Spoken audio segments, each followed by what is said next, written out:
Hello everyone, welcome back to my channel Dipchani's World and welcome back to a new YouTube vlog।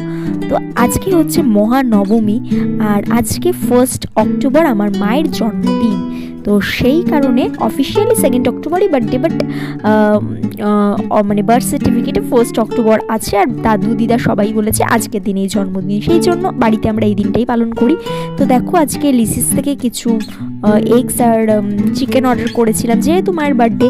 আর স্টার্টিংয়ে তো তোমাদেরকে দেখালামই আজকে একটুখানি টুটি ফুটি চকো চিপস দিয়ে স্মুদি বানিয়েই মর্নিংয়ে খেলাম। এরপরে তোমার এই সমস্ত পার্সেল রিসিভ করে ব্রেকফাস্ট নিয়ে বসে পড়েছি। আজকে ব্রেকফাস্টে গরম গরম বেগুন ভাজা, রুটি আর কাঁচা পেঁয়াজ, এটা আমার দারুণ লাগে।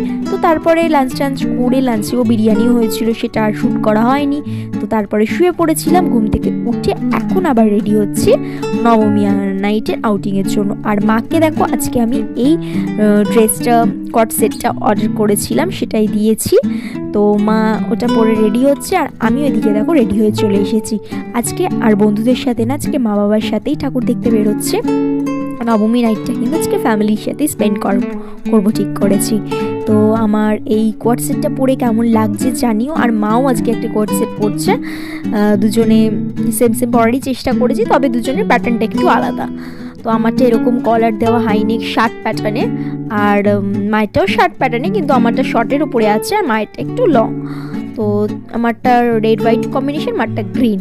তো চলো আমরা তিনজনেই আজকে স্কুটি করে যাচ্ছি, আর বেশি দূর যাব না যেহেতু তিনজন স্কুটিতে যাচ্ছি। আমরা এখানকার বড়নগরেরই দুটো খুব ফেমাস প্যান্ডেল, একটা হচ্ছে লোল্যান্ড, একটা দাদাভাই সংঘ, ওই দুটোই দেখার প্ল্যানিং করে বেরিয়েছি। এছাড়াও কাছে পিঠে ছোটোখাটো যা যা প্যান্ডেল পাবো সবটাই কভার করব। তো চলো চটপট বেরিয়ে পড়েছি, সন্ধ্যে 7টা বাজছে। আর দেখো আমাদের বাড়ির সামনেটার লাইটিংটা দারুণ লাগছে। তো আজকে স্কুটিতে যাচ্ছি বলেই আর কি এগুলো তোমাদেরকে দেখাতে পারছি। এভাবে হাঁটতে তো আর অতটা দেখানো সম্ভব হয় না। তো আজকেই তো নবমী, আজকে দেখো মন তো একটু খারাপ হয়ই যেহেতু পুজো শেষ হয়ে যাচ্ছে। তো মন খারাপ করব না, শেষ মুহূর্তটাও খুব ভালোভাবে উপভোগ করার চেষ্টা করব। তো আর বেশি কথা বাড়াচ্ছি না। দেখো এরকম এই সুন্দর মানে ওপরটা দিয়ে এরকমভাবে লাইটটা দিয়েছে, তো দারুণ লাগছে। মানে প্রতিটা লাইটই পুজোর সময় ভালো লাগে, তবে এটা একটু নতুনত্ব, তাই তোমাদেরকে সাথে শেয়ার করলাম। তো দেখো কথা বলতে বলতে চলেও এসেছি এই নপাড়া দাদাভাই সংঘ। এটা হেঁটে গেলে কিন্তু প্রায় 10 থেকে 15 মিনিট মতো হাঁটতেই হয়। তো একবার না দুবার হেঁটে এসেছিলাম, তারপর থেকে চেষ্টা করি প্রতিবারই স্কুটি বাইকে আসারই, তাহলে কি অনেকটা কম হাঁটা পড়ে। একটু আগে ওদের পার্কিং করতে হয়, করে এই একটুখানি ওই 1-1.5 মিনিট মতো হেঁটে যেতে হয়। তো চলো বাবা ওইদিকে স্কুটিটা পার্কিং করছে, আমি আর মায়ের জন্য একটু এগোচ্ছি সামনের দিকে। এই যে দেখতে পাচ্ছ, এই যে গেটটা দেখছো বাদিকে, এইখানে কিন্তু প্যান্ডেলটা একটু লাইন পড়েছে, কিন্তু আমাদের কাছে পাস ছিল সেই কারণে লাইন দিতে হয়নি, একেবারেই ভিআইপি দিয়ে এন্ট্রেন্সে আমরা ঢুকে পড়েছি। আর দেখো জাস্ট প্যান্ডেলটা প্রতি বছর খুব সুন্দর করে। তো তোমরাও আশা করছি নিশ্চয়ই দেখতে এসেছো। তো তোমরা কবে এসেছো সেটা আমাকে জানাতে একেবারেই ভুলবে না। আমি তো নবমীর দিন গেছিলাম। তো দেখো খুব সুন্দর লাগছে, আর বেশি কথা বাড়াবো না। তো প্যান্ডেলে কারুকার্যগুলো দেখতে দেখতে চলো ভেতর দিকে যা।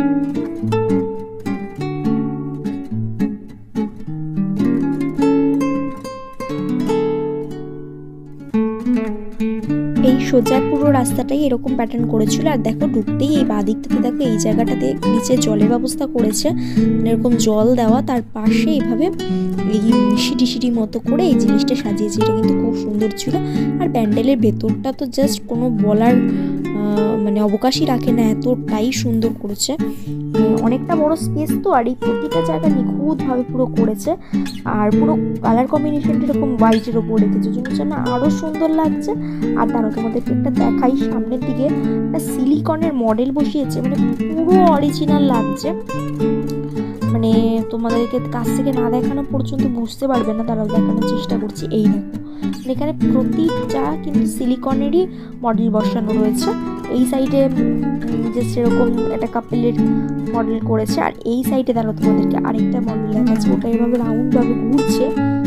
আর এদিকে তো তোমাদেরকে বললামই। আর ওই সাইডে রয়েছে মূল যে প্রতিমা, সেই জায়গাটা ভালোই ভিড় ছিল, তার সাথে কিন্তু বড় স্পেস বলে এখানে সেরকম কোনো অসুবিধে হচ্ছিল না। ম্যানেজমেন্টটাও খুব ভালো করেছিল যে কিছুটা ভিড় বেরিয়ে গেলে আবার বাকিদেরকে ঢুকতে দিচ্ছে। এই দেখো, এইটা তোমাদেরকে বলছে, খাটের মধ্যে এই ভদ্রমহিলা বসে রয়েছেন, আর এইটা পুরোটা কিন্তু এরকম রাউন্ড রাউন্ড করে ঘুরছে, আর পুরো অরিজিনাল লাগছে। মানে এইভাবেই সিলিকনের কিন্তু ফুল এই স্ট্রাকচারটা ওরা তৈরি করেছে। দারুণ, জাস্ট দারুণ। নিজের চোখে না দেখলে এটা প্রকাশ করার মতো না যে এতটাই সুন্দর। তবে এখানে কুলার টুলার চলছে, যতটাই ভিড় হোক না কেন অসুবিধে হচ্ছে না, ভালোই। ম্যানেজমেন্টটা তোমাদের বললামই যে খুব সুন্দর ব্যবস্থাপনা ওদের, তো দেখিয়ে দিলাম। এবার দেখো এই জায়গাটা এরকমভাবে বিভিন্ন রকম আর্টগুলোকে দেওয়ালে রেখেছে, আর ওই যে সামনে দেখতে পাচ্ছ ওইটা হচ্ছে মূল প্রতিমা। এই যে ডান দিকে তোমাদেরকে বললাম আর্টের একটা সমস্ত ফটোগ্রাফগুলো রয়েছে, আর যে ওই দিকে রয়েছে ঠাকুরদারা। পুরো দিয়ে দেখানোর চেষ্টা করছি, আসলে এতটা ভিড় তো মানে ঠিকভাবে ক্যামেরা সেভাবে হোল্ড করা পসিবল হচ্ছে না, কারণ যদি ক্যামেরা করতে হয় তাহলে আরও বেশিক্ষণ হোল্ড করতে হবে, আর সেটা তো এই ভিড়ে কখনোই হয় না। না, এই দেখো এই পাশেও যে দেখালাম এগুলো সবই কিন্তু সিলিকনের, মানে এখানে চারপাশের সমস্ত সিলিকন দিয়েই করেছে। যা যা আর্টিফিশিয়াল প্রতিমা ছাড়া যে সমস্তগুলো রয়েছে, দেখো এখানে এই জায়গাটাও সিলিকনেরই মডেল বসানো, সমস্তটাই সিলিকনের, শুধু প্রতিমাটা নর্মাল যেরকম হয় সেরকম। একবার এখানে সিলিকনের দুর্গা করেছিল, সেবারও প্রচুর ভিড় হয়েছিল, কিন্তু এবার প্রতিমা নয়, আশেপাশে যে সমস্ত ডেকোরেশনের মডেল রয়েছে সেগুলোকে শুধুমাত্র সিলিকনে রেখেছে। আর এই দেখো তোমাদের বললাম কুলার রয়েছে, যার জন্য পরিবেশটাও বেশ ঠান্ডা ঠান্ডা রয়েছে। আর এই দেখো এই হচ্ছে মাটির প্রতিমা, দেখতে পাচ্ছ খুব সুন্দর, পুরো এরকম মাটির মধ্যেই রেখেছে। তো ভালো মতো ঠাকুর দর্শন করলাম, করে বেরিয়ে পড়েছি। এবার যাচ্ছি আমরা আমাদের পরের প্যান্ডেল হচ্ছে লোল্যান্ড, চলো সেটাতে যাওয়া যাক। এখান দিয়ে ভেতর কাটতে শর্টকাট রাস্তা রয়েছে। তো দেখো এখানেও একটা ক্লাবের পুজো ছিল, সেটাও দেখে নিলাম। এটা স্কুটি থেকে নামিনি, যাতায়াতের পথেই পড়ছে বলে এগুলো দেখে নিলাম যে এটাও একটা পাড়ার পুজো। তারপরে একটা মন্দিরেরও পুজো রয়েছে। আর নর্থ কলকাতা মানেই তো অলিতে গলিতে, প্রতিটা গলিতেই পুজো থাকবে, তো সেটা খুব ভালো লাগে। আগে সাউথে যেতাম, তো কোভিডের পর থেকে আর সাউথ কলকাতাটা যাওয়াই হচ্ছে না, কারণ সম্ভব হয় না, এতটা ভিড়ও বেড়ে গেছে, আর যেতে ইচ্ছে করে না। নর্থেও তো কম ঠাকুর হয় না, না সেজন্য সেটাই দেখি। আর এই যে চলে এসেছি দেখো কথা বলতে বলতে একদম বড়নগরের লোল্যান্ড প্যান্ডেলটার সামনে। আর এর সামনে যেহেতু এই ঝিলটা রয়েছে, এই প্রতি বছরই কিন্তু ওরা ওই ঝিলটাকেও খুব সুন্দর করে সাজায়, সেইভাবেই এই বছরও তার অন্যথা হয়নি। তো এই হচ্ছে প্যান্ডেলটার ভেতর থেকে আগে দর্শন করে এসে তোমাদেরকে বাইরে থেকেও দেখাবো যে কি সুন্দর লাগছিল ভিউটা। তো চলো, প্যান্ডেলে যথারীতি ভিড় রয়েছে, কিন্তু আমাদের এখানে আর ভিআইপি এন্ট্রি করতে হয়নি, নর্মালি লাইন এগোচ্ছিল, তো আর 5টা কোনো প্রয়োজনে লাগেনি। এই দেখো উপরটা জাস্ট অপূর্ব অপূর্ব সুন্দর করে সাজিয়েছে, প্রতি বছর এটা খুব সুন্দর করে। বড়নগরের একটা খুব ফেমাস প্যান্ডেল কিন্তু এক কথায় বলা চলে এই লোল্যান্ড। আর এভাবে দেখো চারপাশে এরকম বাউল নৃত্য মতো করে সমস্ত ডেকোরেশনটা ওরা কমপ্লিট করেছে।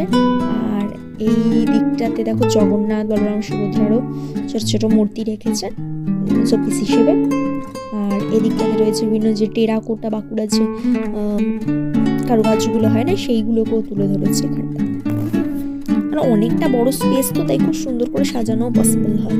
তো ওই দিকটা তো তোমাদের দেখিয়েই দিলাম। এবার চলে এইদিকে কিছু সরা, তারপরে এরকম হাতের মতো মোটিভে রেখে ভেতরটা দিয়ে আমরা মূল প্রতিমার কাছে প্রবেশ করছি। এই দেখো এইখানেই রয়েছে মূল প্রতিমা, নিচে ছোট মতো এরকম একচালা ঠাকুরেই পুজো হচ্ছে, আর তার পাশে এরকম কিন্তু থিমের প্রতিমাও রাখা রয়েছে, যেখানে জাস্ট একটু মালা দিয়ে ওরা সাজিয়েছে। মূল প্রতিমা কিন্তু নিচেই রয়েছে, যেটাতে আর কি পুজো হচ্ছে।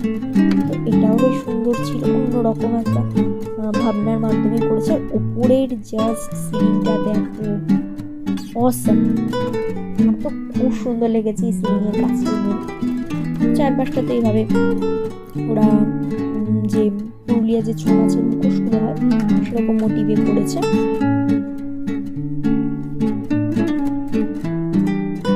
চলো এবার আর কথা বলবো না, বেরোনো যাক। এবার তোমাদেরকে আমি এই ঝিলের এপারটা থেকে দেখানোর চেষ্টা করবো যে আমাদের এই প্যান্ডেলটাকে কেমন লাগছে। তখন একদম প্যান্ডেলের সামনে গিয়ে দেখিয়েছিলাম, আর এটা দেখো ঝিলের এপারটা থেকে এসে তোমাদেরকে দেখাচ্ছি যে মূল প্যান্ডেলটাকে কীরকম দেখতে লাগছে। ধরো এখানে তো অনেক গাছ রয়েছে, একটুখানি সাইড করে আমি দেখালাম। তো তারপরে পুজোতে স্ট্রিট ফুড খাবো না, এটা হয় তো সেই মতোই একটুখানি মোগলাই রোল এগুলো খেয়ে নিলাম। আর মা বলছিল যে একটুখানি জন্মদিন স্পেশাল একটু স্ট্রিট ফুডই খাবে, তো সেরকমই দিলাম। আজ আর কোনো বড় রেস্টুরেন্টে যাচ্ছি না, কারণ বাড়িতে বেশ অনেক রিচ খাবার খাওয়া হয়েছে। দেখো এটা শীতলমণিরই একটা প্যান্ডেল, এটাও খুব সুন্দর করেছে। আর ভেতরটাতে তো এরকম দেখলাম এসি চলছে, মানে ওরা এসি রেখেছে বলেই ওরকমভাবে একটা পর্দাও দিয়েছে। আর বেশ ভালো ঠান্ডা লাগছিল, ঠান্ডা ঠান্ডা ফিল হচ্ছিল বলেই ঢুকে গেছিলাম। মানে এতটা ঘেমে ঘেমে ঘোরার পর একটুখানি ঠান্ডার প্রয়োজন। আর প্রতিমাও খুব সুন্দর ছিল, যার এই পাশে দেখো এরকম ঝর্ণার মতো জিনিসটা করেছে। তো সেটা দেখে আলটিমেটলি চলে এসেছি আমাদের একদম পাড়ার পুজোতে। এটা হচ্ছে আমাদের পাড়ার পুজো, রক্তচক্র ক্লাব বরানগরে। সেটার দর্শন করে একটু দেখলাম এখানে আরতি টারতি হচ্ছে, তো সেটাও একটু দেখলাম, দেখে চলে এসেছি। এবার একটুখানি প্রসাদ গ্রহণ করব। এটা হচ্ছে আমাদের পাশেই তালতলা মাঠেও একটা পুজো হচ্ছিল, সেখানকারই মণ্ডপের প্রতিমা। তো সেটাও বেশ কিছুক্ষণ দাঁড়িয়ে দেখলাম আমি আর মা। বাবা একটু আগেই বাড়ি চলে গেছে, তো আমি একটু প্রসাদও গ্রহণ করলাম। নবমী রাতে লাস্টে পেয়েছি এরকম খিচুড়ি আর আলুর টক। তো প্রসাদ গ্রহণ করে আজকে দিনটা শেষ করলাম। ভিডিওটা ভালো লাগলে অবশ্যই লাইক কমেন্ট শেয়ার করে দিও। সবাই খুব ভালো থেকো, সুস্থ থেকো। Good bye everyone.